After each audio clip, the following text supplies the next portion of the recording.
সোনাকে মেরে সেনগুপ্ত বাড়ির উপর প্রতিশোধ নেওয়ার আগেই কুন্তলা কুমারকে উচিত শিক্ষা দিয়ে পুলিশের হাতে তুলে দিল দীপা। হ্যাঁ বন্ধুরা, আমরা এমনটাই দেখতে পাবো অনুরাগের ছোঁয়া ধারাবাহিকের আগামী পর্বগুলোতে। বিস্তারিত জানতে আমাদের চ্যানেলটি সাবস্ক্রাইব করে ভিডিওটি না টেনে শেষ পর্যন্ত দেখতে থাকুন। রুদি ও রুদির মা কুন্তলার ভাবভঙ্গি দেখে সোনার খুব ভয় করতে থাকে। এমনকি কুন্তলা প্ল্যান মতো সোনার কাছ থেকে ফোনটাও নিয়ে নেয়। অপরদিকে দীপা সোনাকে ফোন করে, কিন্তু ফোনটা রিসিভ করে কুন্তলা। তখন দীপার মনটা আরো অস্থির হয়ে ওঠে। অপরদিকে সোনা বন্ধ ঘরের দিকে যায়, যেখানে শয়তান কুমার আছে, কিন্তু রুদির মা সোনাকে ঠাটিয়ে চড় দেয়। আর ঠিক তখনই দীপা ও রূপা চলে আসে। কুন্তলা কোনো মতেই দীপাকে সোনার সাথে দেখা করতে দেয় না। এরপর সোনা বেরিয়ে আসে। সোনাকে দেখে দীপা বেশ বুঝতে পারে সোনা ভালো নেই। এরপর হঠাৎই দীপা সোনার গালে আঘাতের চিহ্ন দেখতে পায়। দীপা অস্থির হয়ে ওঠে। দীপা বলে, সোনা মা, তোর গালে এটা কিসের দাগ বল, কেউ কি মেরেছে? কিন্তু সোনা দীপাকে সত্যিটা বলে না কোনো মতেই।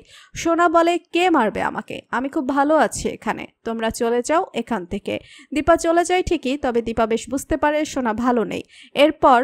পরদিন সোনা আবারও সেই বন্ধ ঘরে যায়, আর সেখানে গিয়ে আড়াল থেকে দেখতে পায় জীবিত কুমারকে। জীবিত কুমারকে দেখে চমকে ওঠে সোনা। সোনা বলে, কুমার বেঁচে আছে, তার মানে সবটাই চক্রান্ত, এরা আমাকে শেষ করে ফেলবে, আমাকে পালাতেই হবে। এরপর সোনা লুকিয়ে পালানোর চেষ্টা করে, আর ঠিক তখনই কুন্তলাও চলে আসে। কুন্তলা বলে, পালাচ্ছ কোথায় সোনা? রুদি বলে, সোনা বেবি কোথায় যাচ্ছ?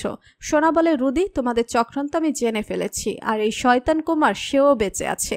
তোমাদের কুকীর্তির সামনে এনে তোমাদের মুখোশ খুলে তোমাদের আমি শাস্তি দেবই। আমার মা তোমাদের কাউকে ছাড়বে না। তখন কুন্তলা বলে, ও তাই নাকি, কিন্তু তুমি যদি বেঁচেই না থাকো। এই বলে কুন্তলা সোনার দিকে বন্দুক তাক করে। সোনা বলে, রুদি, আমি তোমার বউ, তুমি আমাকে বাঁচাও।